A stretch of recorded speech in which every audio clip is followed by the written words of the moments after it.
strange and impressive associations rise in the mind of a man from the New World to speak before this august body in this ancient institution of learning.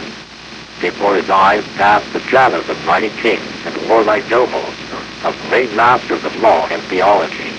Through the shining dust of the dead centuries, he sees proudest figures that tell the power and learning and splendor of times gone by.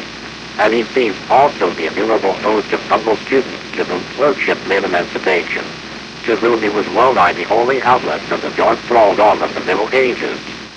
This was the most famous university of medieval Europe at a time when no one dreamed that there was a new world to discover. Its services to the cause of human knowledge already stretched far back into the remote past at the time when my forefathers, 3 centuries ago, were among the sparse bands of traders, bluffmen, wood choppers, and fisher folk who, in hard struggle with the iron unfriendliness of the Indian hunted land, were laying the foundations of what has now become the giant republic of the West. To conquer a continent, to tame the shaggy roughness of wild nature, means grim warfare, and the generations engaged in it cannot keep, still less add to, the stores of garnered wisdom which were once theirs, and which are still in the hands of their brethren who dwell in the old land. To conquer the wilderness means to wrest victory from the same hostile forces with which mankind struggled in the immemorial infancy of our race. The primeval conditions must be met by the primeval qualities, which are incompatible with the redemption of much that has been painfully acquired by humanity, as through the ages it has driven upward towards civilization, in conditions so primitive that can be but a primitive culture. At first, only the women's school can be established, for no others would meet the needs of the hard-driven, sinewy folk who thrust forward the frontier in the teeth of savage men and savage nature, and many years elapsed before any of these schools can develop into seats of higher learning and broader culture. The pioneer days passed. The subdonic clearings expand into vast stretches of fertile farmland. The sun-paved clusters of log cabins change into towns. The hunters of game, the fellers of trees, the rude frontier traders and tillers of the soil, the men who wander all their lives long through the wilderness as the heralds and harbingers of an oncoming civilization, themselves vanish before the civilization for which they have prepared the way. The children of their successors and supplanters, and then their children and their children and children's children, change and develop with extraordinary rapidity. The conditions accentuate vices and virtues, energy and ruthlessness, all the good qualities, and all the defects of an intense individualism, self-reliant, self-centered, far more conscious of its rights than of its duties, and blind to its own shortcomings. To the hard materialism of the frontier days succeeds the hard materialism of an industrialism even more intense and absorbing than that of the older nations. Although these themselves have likewise already entered on the age of a complex and predominantly industrial civilization. As the country grows, its people, who have won success in so many lives, turn back to try to recover the possessions of the mind and the spirit, which perforce their fathers threw aside in order better to wage the first rough battles to the continent their children inherit. The leaders of thought and of action grope their way forward to a new life, realizing, sometimes dimly, sometimes clear-sightedly, that the life of material gain, whether for a nation or an individual, is of value only in the foundation, only as there is added to it the uplift that comes from devotion to loftier ideals. The new life thus sought can in part be developed afresh from what is roundabout in the new world, but it can be developed in full only by freely drawing upon the treasure houses of the old world, upon the treasure stored in the ancient abodes of wisdom and learning, such as this where I speak today. It is a mistake for any nation to merely copy another, but it is an even greater mistake. It is a proof of weakness in any nation not to be anxious to learn from one another and willing and able to adapt the learning to the new national conditions and make it fruitful and productive therein. It is for us of the new world to sit at the feet of Gamaliel of the old. Then, if we have the right stuff in us, we can show that Paul in his church can become a teacher as well as a scholar. Today I shall speak to you on the subject of individual citizenship, the one subject of vital importance to you, my hearers, and to me and my countrymen, because you and we are great citizens of great democratic republics. A democratic republic such as ours, an effort to realize in its full sense government by, of, and for the people, represents the most gigantic of all possible social experiments, the one fraught with great responsibilities alike for good and evil. The success of republics like yours and like ours means the glory, and our failure the despair, of mankind. And for you and for us the question of the quality of the individual citizen is supreme. Under other forms of government, under the rule of one man or very few men, the quality of the leaders is all important. If, under such government, the quality of the rulers is high enough, then the nations for generations lead a brilliant career and add substantially to the sum of world achievement, no matter how low the quality of the average citizen, because the average citizen is an almost negligible quantity in working out the final results of that type of national greatness. But with you and us the case is different. With you here, and with us in my own home, in the long run, success or failure will be conditioned upon the way in which the average man, the average woman, does his or her duty, first in the ordinary, everyday affairs of life, and next in those great occasional crimes which call for heroic virtues. The average citizen must be a good citizen if our republics are to succeed. The stream will not permanently rise higher than the main source, and the main source of national power and national greatness is found in the average citizenship of the nation. Therefore, it behooves us to do our best to see that the standard of the average citizen is kept high, and the average cannot be kept high unless the standard of the leaders is very much higher.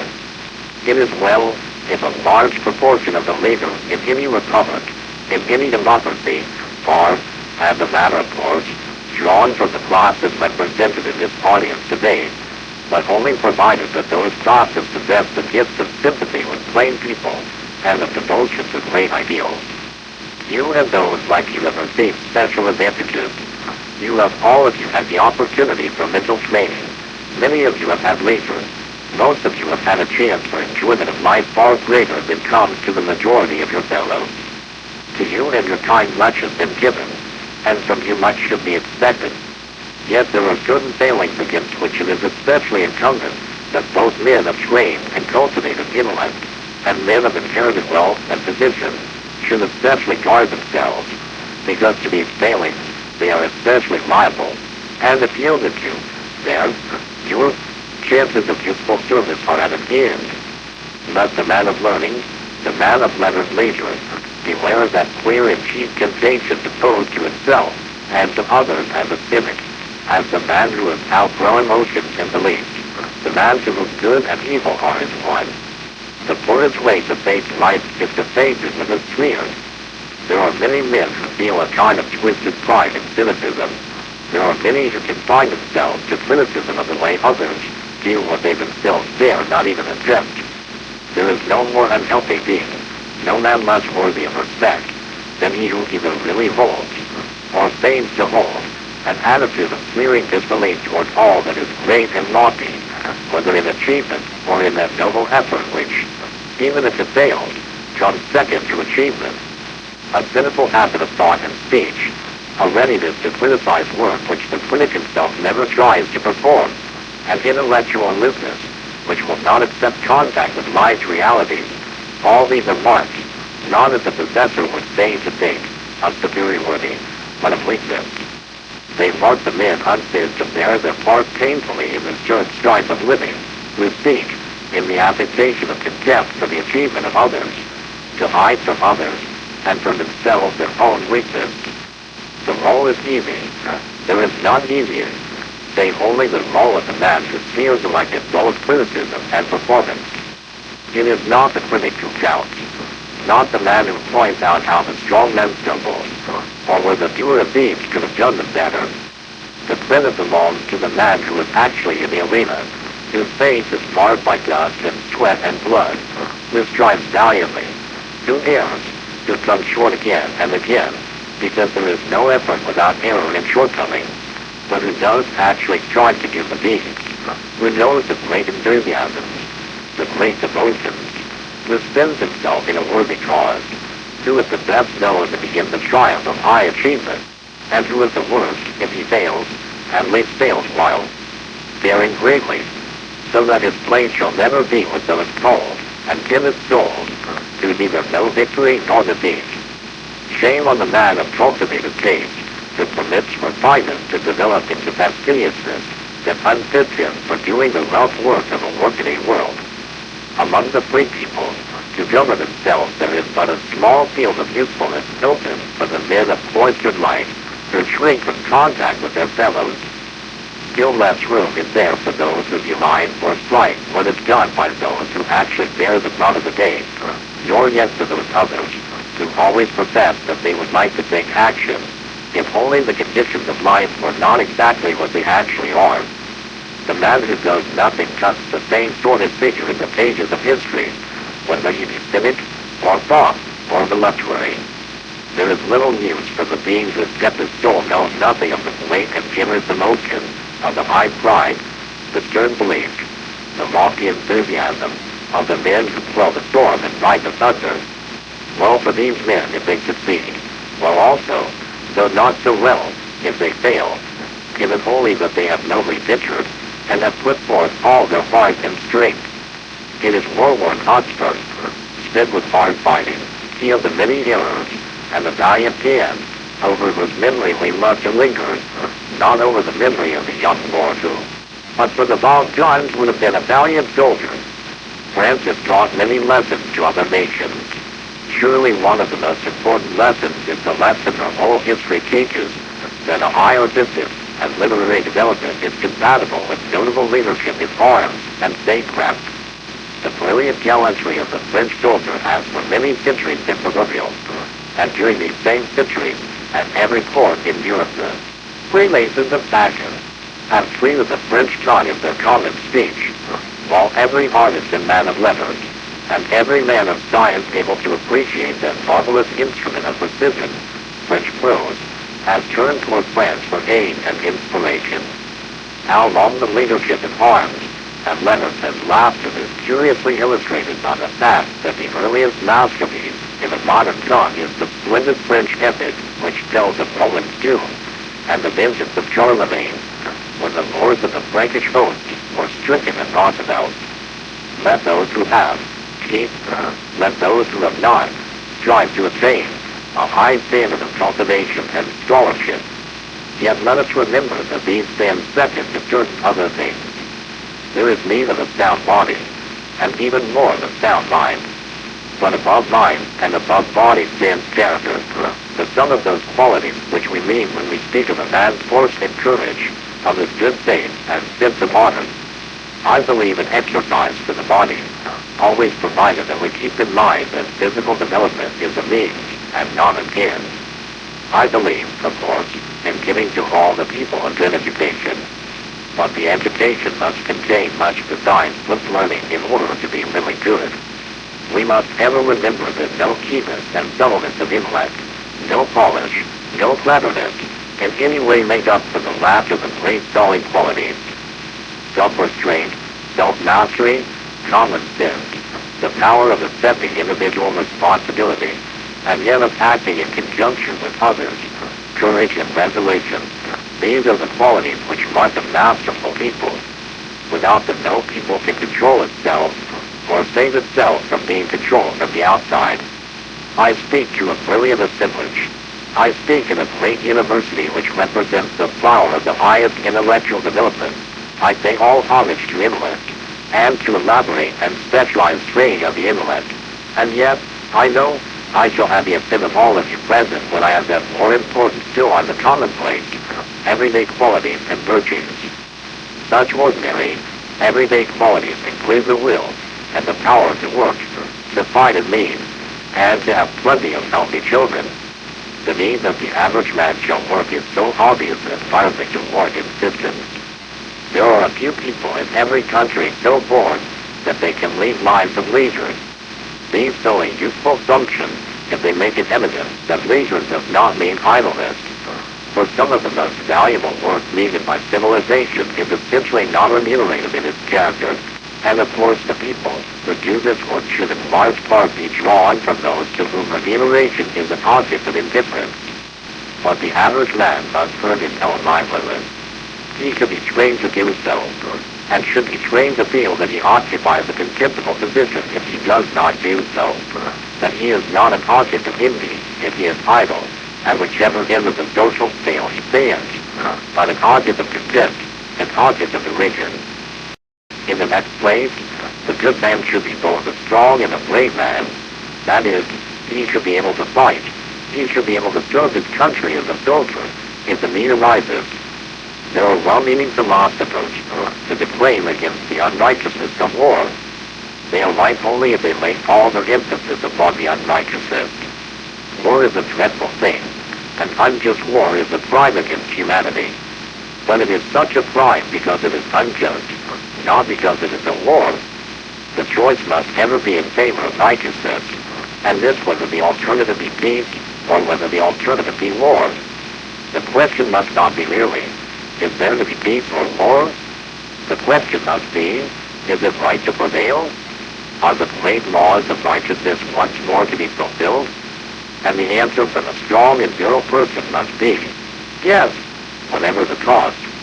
Every honorable effort should always be made to avoid war, just as every honorable effort should always be made by the individual in private life to keep out of a brawl, to keep out of trouble.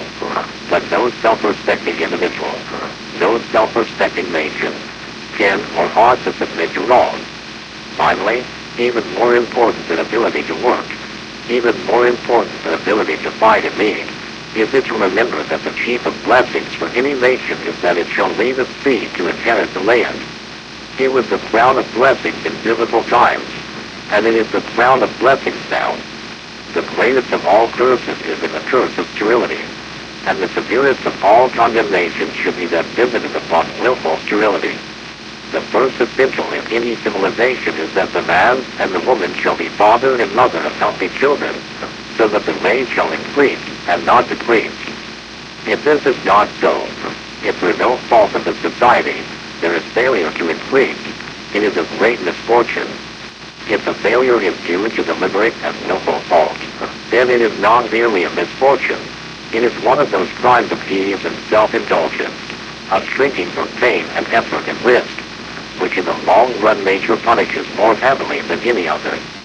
If we of the great republics, if we, the free people who claim to have emancipated ourselves from the thraldom of wrong and error, bring down on our heads the curse that comes upon the willfully barren, then it will be an idle waste of breath to prattle of our achievements, to boast of all that we have done.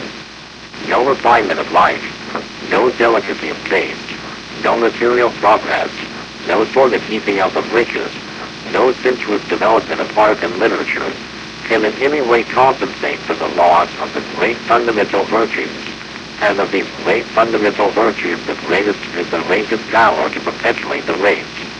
Character must show itself in the man's performance, both of the duty he owes himself, and of the duty he owes the state. The man's foremost duty is owed to himself and his family, and he can do this duty only by earning money, by providing what is essential to material well-being. It is only after this has been done that he can hope to build a higher superstructure on the solid material foundation. It is only after this has been done that he can help in movement for the general well-being. He must pull his own weight first, and only after this can his surplus strength be of use to the general public. It is not good to excite the bitter laughter which expresses contempt, and contempt is what we feel for the being whose enthusiasm to benefit mankind is such that he is a burden to those nearest him, who wishes to do great things for humanity in the abstract, but who cannot keep his wife in comfort or educate his children. Nevertheless, while laying all stress on this point, while not merely acknowledging but insisting upon the fact that there must be a basis of material well-being for the individual as for the nation, let us with equal emphasis insist that this material well-being represents nothing but the foundation, and the foundation, though indispensable, is worthless unless upon it is raised the superstructure of a higher life. That is why I decline to recognize the mere multimillionaire, the man of mere wealth, as an asset of value to any country, and especially as not an asset to my own country. If he has earned or uses his wealth in a way that makes him a real benefit, of real use, and such is often the case, why, then he does become an asset of real worth. But it is the way in which it has been earned or used, and not the mere fact of wealth, that entitles him to the credit. There is need in business, as in most other forms of human activity, of the great guiding intelligences. Their places cannot be supplied by any number of lesser intelligences. It is a good thing that they should have ample recognition, ample reward. But we must not transfer our admiration to the reward instead of the being rewarded. And if what should be the reward exists without the service having been rendered, then admiration will only come from those who are lean of soul. The truth is that, after a certain measure of tangible material success or reward has been achieved, the question of increasing it becomes of constantly less importance compared to the other things that can be done in life. It is a bad thing for a nation to raise and to admire a false standard of success, and there can be no falser standard than that set by the deification of material well-being and for itself. The man who, for any cause for which he is himself accountable, has failed to support himself and those for whom he is responsible, ought to feel that he has fallen mentally short in his prime duty. But the man, having far surpassed the limits of providing for the wants, both of body and mind, of himself, and of those depending upon him, then piles up the great fortune, for the acquisition or retention of which he returns no corresponding benefit to the nation as a whole, should himself be made to feel that, so far from being desirable, he is an unworthy citizen of the community, that he is to be neither admired nor envied, that his right-thinking fellow countrymen put him low in the scale of citizenship, and leave him to be consoled by the admiration of those whose level of purpose is even lower than his own. My position as regards the money interest can be put in a few words. In every civilized society, property rights must be carefully safeguarded, ordinarily, and in the great majority of cases, human rights and property rights are fundamentally, and in the long run identical. But when it clearly appears that there is a real conflict between them, human rights must have the upper hand, so property belongs to man, and not man to property. In fact, it is essential to this citizenship clearly to understand that there are certain qualities which we in a democracy are prone to admire in and of themselves, which ought by rights to be judged admirable, or the reverse solely from the standpoint of the use made of them. Foremost among these, I should include two very distinct gifts, the gift of money-making and the gift of oratory. Money-making, the money touch, I have spoken of above. It is a quality which in a moderate degree is essential. It may be useful when developed to a very great degree, but only if accompanied and controlled by other qualities. And without such control, the possessor tends to develop into one of the least attractive types produced by a modern industrial democracy. So it is with the orator. It is highly desirable that a leader of opinion in democracy should be able to state his views clearly and convincingly. But all that the oratory can do of value to the community is enable the man thus to explain himself. If it enables the orator to put false values on things, it merely makes him a power for mischief. Some excellent public servants have not been gifted at all, and must merely rely on their deeds to speak for them.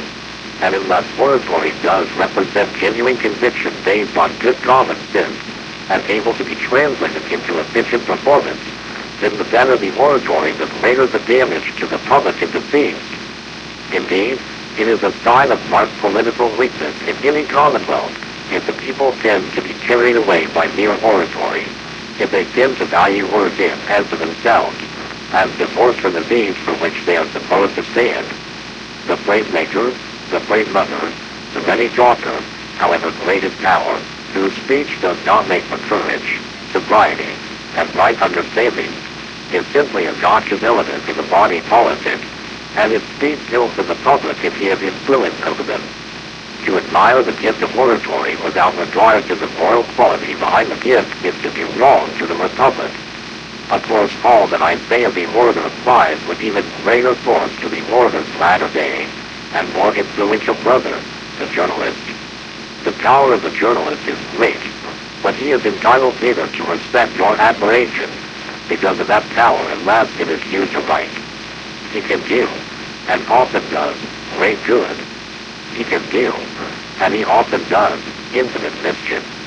All journalists, all writers, for the very reason that they appreciate the vast possibilities of their profession, should bear testimony against those who deeply discredit it. Offenses against taste and morals, which are bad enough in a private citizen, are infinitely worse if made into instruments for debauching the community through a newspaper.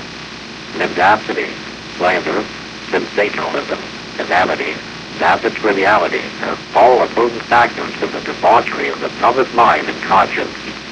The excuse advanced for vicious writing, that the public demands it, and that the demand must be supplied, can no more be admitted than if it were advanced by purveyors of food who sell poisonous adulterations. In short, the good citizen in a republic must realize that they ought to possess two sets of qualities, and that neither avails without the other.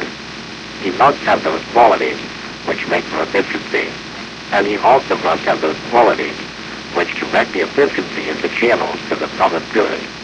He is useless if he is inefficient. There is nothing to be done with that type of citizen of whom all that can be said is that he is harmless. Virtue which is dependent upon a sluggish circulation is not impressive. There is little place in active life for the timid good man.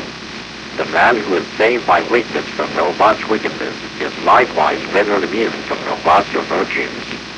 The good citizen in a republic must first of all be able to hold his own. He is no good citizen unless he has the ability which will make him work hard, and which indeed will make him fight hard. The good citizen is not a good citizen unless he is an efficient citizen. But if a man's efficiency is not guided and regulated by a moral sense, then the more efficient he is, the worse he is, the more dangerous to the body politic. Courage, intellect, all the masterful qualities, serve but to make a man more evil if they are merely used for that man's own advancement, with brutal indifference to the rights of others. If speaks ill for the community, if the community worships those qualities, and treats their possessors as heroes regardless of whether the qualities are used rightly or wrongly, it makes no difference as to the precise way in which this sinister efficiency is shown. It makes no difference whether such a man's force and ability betray themselves in a career of moneymaker or politician, soldier or orator, journalist or popular leader. If the man works for evil, then the more successful he is, the more he should be despised and condemned by all upright and far-seeing men. To judge a man merely by success is an abhorrent wrong, and if the people at large habitually so judge men, if they grow to condone wickedness because the wicked man triumphs, they show their inability to understand that in the last analysis free institutions rest upon the character of citizenship, and that by such admiration of evil they prove themselves unfit for liberty. The holy virtues of the household, the ordinary workaday virtues which make the woman a good housewife and housemother, which make the man a hard worker, a good husband and father, a good soldier in need, stand at the bottom of character. But of course many others must be added thereto, if the state is to be not only free but great. Good citizenship is not good citizenship if only exhibited in the home. There remain the duties of the individual in relation to the state, and these duties are none too easy under the conditions which exist where the effort is made to carry on the free government in a complex industrial civilization. Perhaps the most important thing the ordinary citizen, and, above all, the leader of ordinary citizens, has to remember in political life is that he must not be a sheer doctrinaire. The closet philosopher, the refined and cultured individual who from his library builds how men ought to be governed under ideal conditions, is of no use in actual governmental work, and the one-sided fanatic, and still more the mob leader, and the insincere man who to achieve power promises what by no possibility can be performed, are not merely useless but noxious. The citizen must have high ideals, and yet he must be able to achieve them in practical fashion. No permanent good comes from aspirations so lofty that they have grown fantastic and have become impossible and indeed undesirable to realize. The impractical visionary is far less often the guide and precursor than he is the embittered foe of the real reformer, of the man who, with stumblings and shortcomings, yet does in some shape, in practical fashion, give effect to the hopes and desires of those who strive for better things. Woe to the empty phrase-maker, to the empty idealist, who, instead of making ready the ground of the man of action, turns against him when he appears and hampers him as he does the work. Moreover, the preacher of ideals must remember how sorry and contemptible is the figure which he will cut, how great the damage he will do, if he does not himself, in his own life, strive measurably to realize the ideals that he preaches for others. Let him remember also that the worth of the ideal must be largely determined by the success with which it can in practice be realized. We should abhor the so-called practical man whose practicality assumes the shape of that peculiar basis which finds its expression in disbelief in morality and decency, in disregard of high standards of living and conduct. Such a preacher is the worst enemy of the body politic, but only less desirable as a citizen is his nominal opponent and real ally. The man of fantastic vision, who makes the impossible better forever the enemy of the possible good. We can just as little afford to follow the doctrinaires of an extreme individualism as the doctrinaires of an extreme socialism. Individual initiative, so far from being discouraged, should be stimulated, and yet we should remember that, as society develops and grows more complex, we continually find that things which once it was desirable to leave to individual initiative can, under changed conditions, be performed with better results by common effort. It is quite impossible, and equally undesirable, to draw in theory a hard and fast line which shall always divide the two sets of cases. This everyone who is not cursed with the pride of the closet philosopher will see, if he will only take the trouble to think about some of our commonest phenomena. For instance, when people live on isolated farms or in little hamlets, each house can be left to attend to its own drainage and water supply, but the mere multiplication of families in a given area produces new problems which, because they differ in size, are bound to differ not only in degree but in kind from the old. And the questions of drainage and water supply have to be considered from the common standpoint. It is not a matter for abstract dogmatizing to decide when this point is reached. It is a matter to be tested by practical experiments. Much of the discussion about socialism and individualism is entirely pointless because of the failure to agree on terminology. It is not good to be the slave of names. I am a strong individualist by personal habit, inheritance, and conviction, but it is a mere matter of common sense to recognize that the state, the community, the citizens acting together, can do a number of things better than if they were left to individual action. The individualism which finds its expression in the abuse of physical force is checked very early in the growth of civilization, and we of today should in our turn strive to shackle or destroy that individualism which triumphs by greed and cunning, which exploits the weak by craft instead of ruling them by brutality. We ought to go with any man in the effort to bring about justice and the equality of opportunity, to turn the two evils more and more into the true order, to shift burdens so that they can be more equitably borne. The deadening effect on any race of the adoption of a logical and extreme socialistic system could not be overstated. It would spell sheer destruction. It would produce grosser wrong and outrage, downward immorality, than any existing system. But this does not mean that we may not with great advantage adopt certain of the principles professed by some given set of men who happen to call themselves socialists. To be afraid to do so would be to make a mark of weakness on our part. But we should not take part in acting a lie any more than in telling a lie. We should not say that men are equal when they are not equal, nor proceed upon the assumption that there is an equality where it does not exist. But we should strive to bring about a measurable equality, at least to the extent of preventing the inequality, which is due to force or fraud.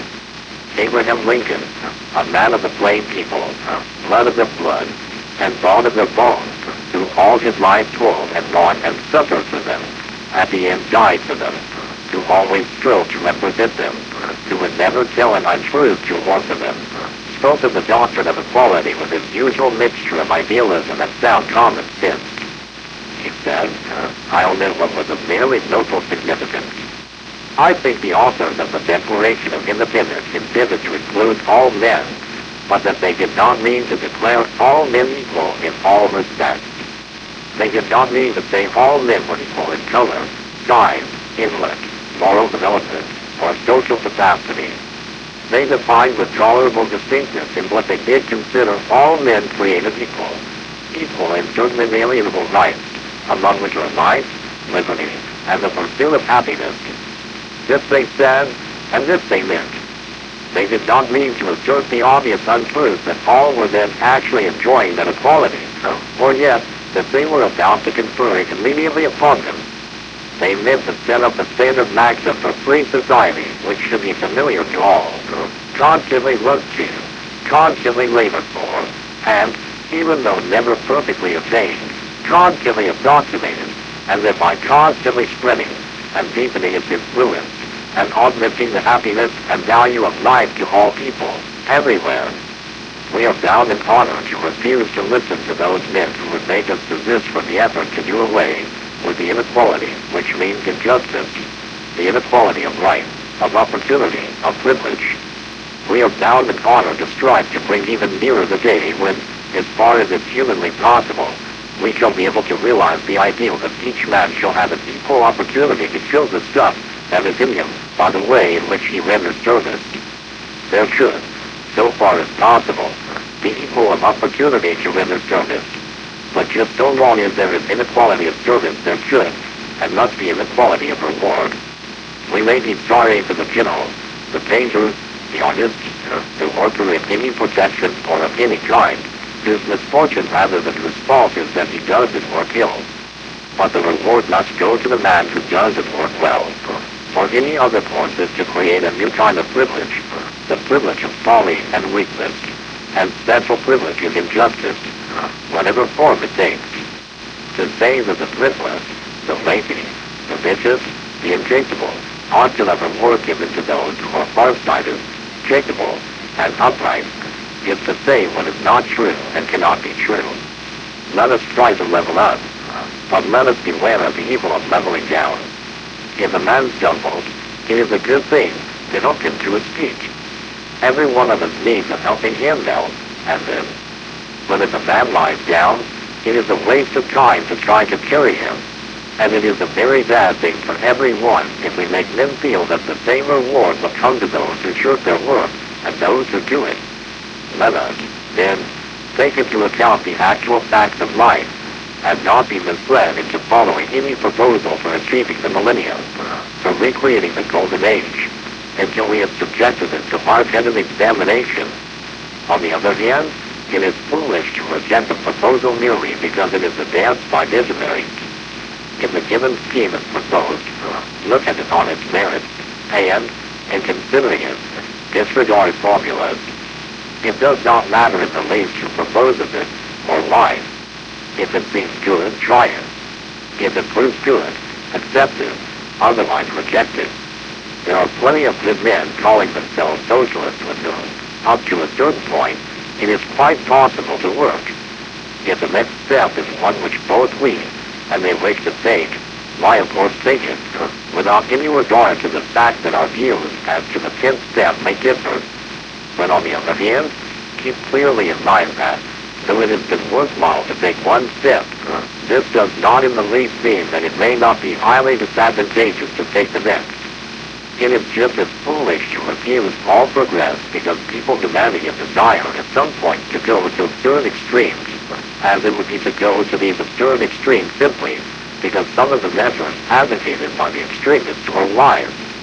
The good citizen will demand liberty for himself, and in the matter of pride, he will see to it that others receive liberty which he thus claims as his own.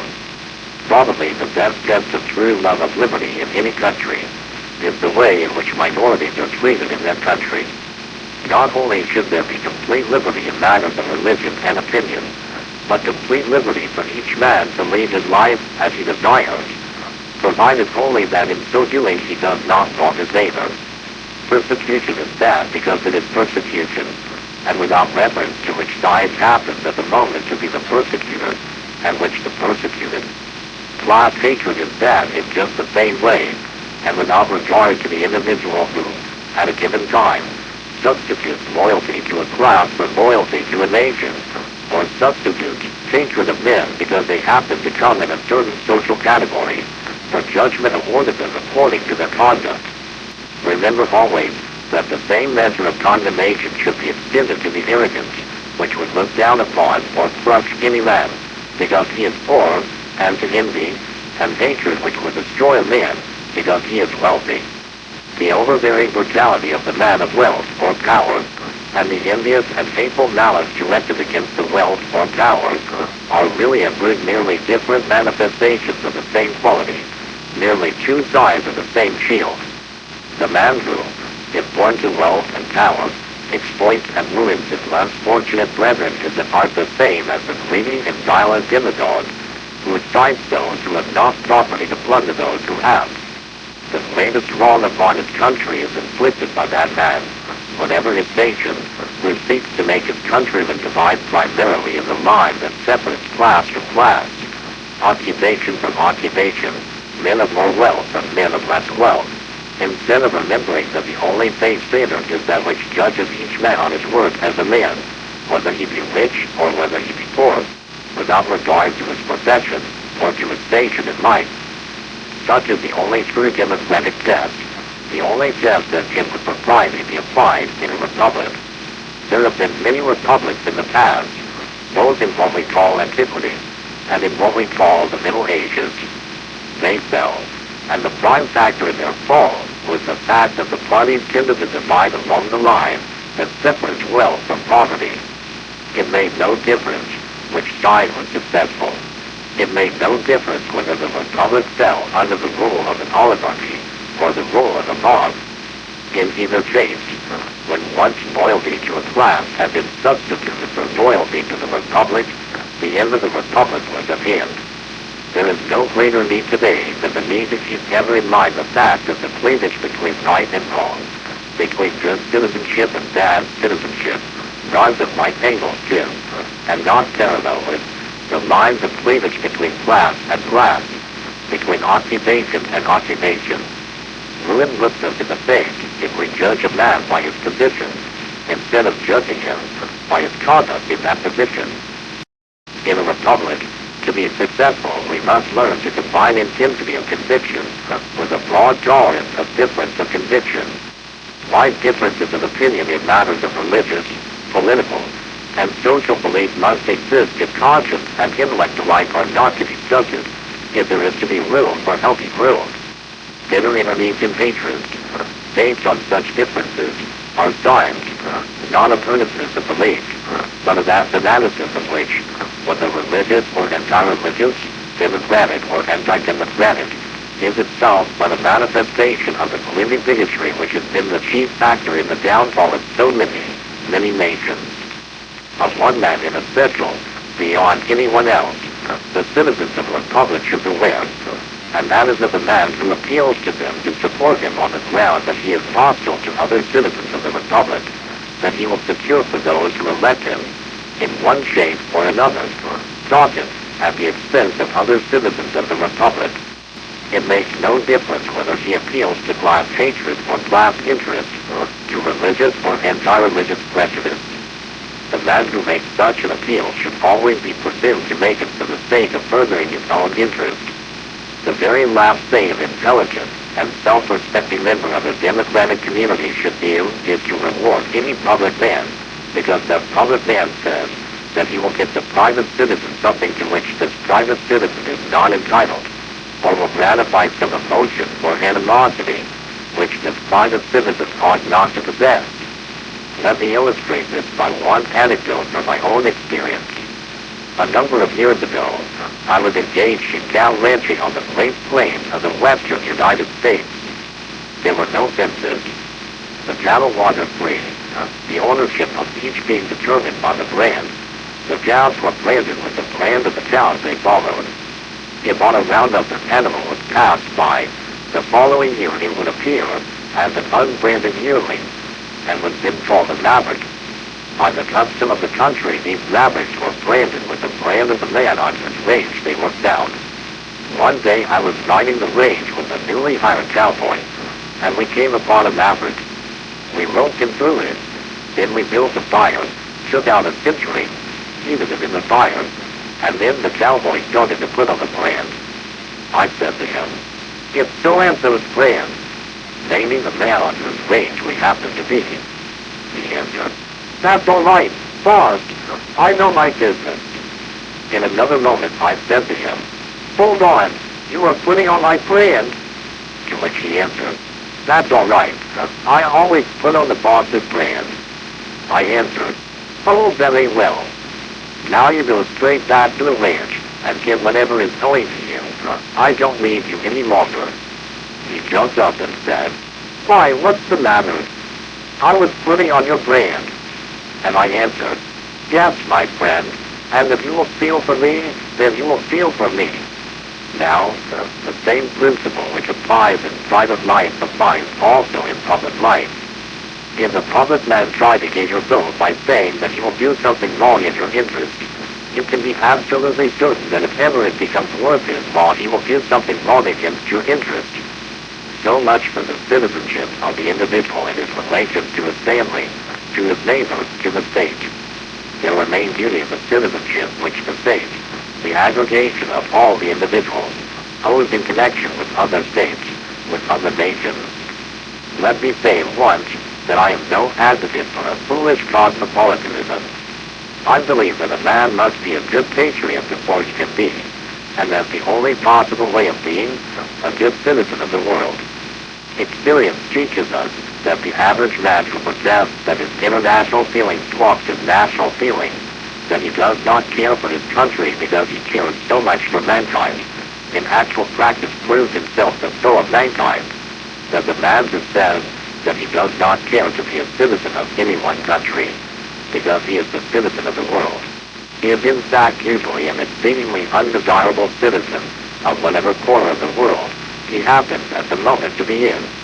In the dim future, all moral needs and moral standards may change, but at present, if a man can view his own country and all other countries with the same level of sense and indifference, it is wise to distrust him, just as it is wise to distrust the man who can take the same dispassionate view of his wife and mother.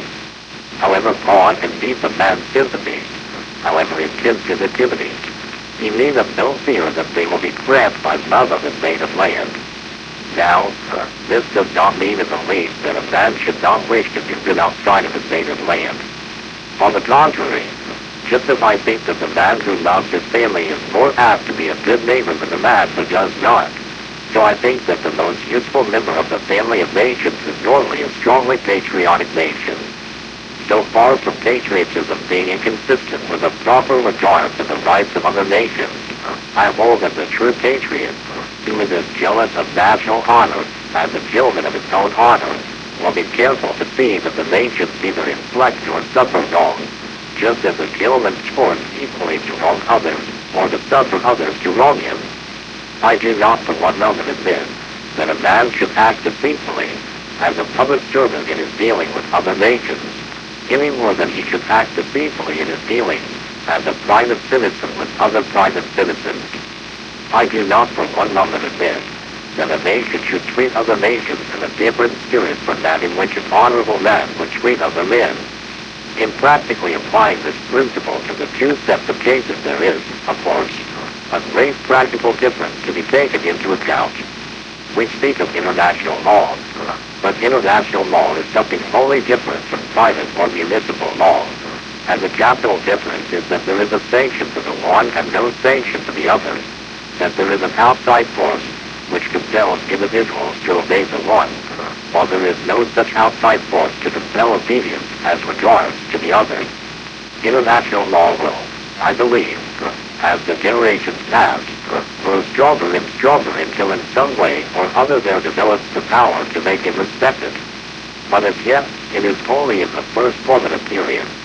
As yet, as a rule, each nation is of necessity to judge for itself in matters of vital importance between it and its neighbors, and actions must of necessity, where this is the case, be different from what they are aware, as among private citizens. There is an outside force whose action is all-powerful and must be invoked in any crisis of importance. It is the duty of wise statesmen, gifted with the power of looking ahead, to try to encourage and build up every movement which will substitute or tend to substitute some other agency or force in the settlement of international disputes. It is the duty of every honest statesman to try to guide the nation so that it shall not wrong any other nation.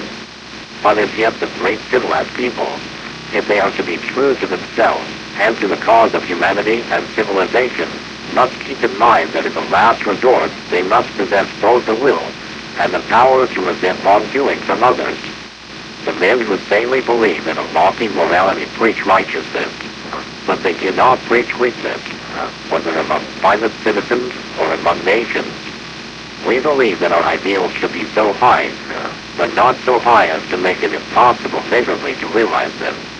We sincerely and earnestly believe in peace, but in peace and justice conflict, we scorn the man who would not stand for justice though the whole world came in arms against him. And now, my hosts, a word in parting. You and I belong to the only two republics among the great powers of the world. The ancient friendship between France and the United States has been, on the whole, a sincere and disinterested friendship. A calamity to you would be a sorrow to us, but it would be more than that. In the seeming turmoil of the history of humanity, certain nations stand out as possessing a peculiar power or charm, some special gift of beauty or wisdom or strength, which puts them among the immortals, which makes them rank forever with the leaders of mankind. France is one of these nations. For her to sink would be a loss to all the world. There are certain lessons of brilliance and of generous gallantry that she can teach better than any of her sister nations. When the French peasantry sang of Albert, he was to tell how the soul of this warrior folk took flight upward through the laurel to inland. Nearly 7 centuries ago, Theodore, writing of a time of dire disaster, said that the realm of France was never so stricken that there were not left men who would valiantly fight for it. You have had a great past. I believe you will have a great future. Long may you carry yourselves proudly as citizens of a nation which bears a lead part in the teaching and uplifting of mankind.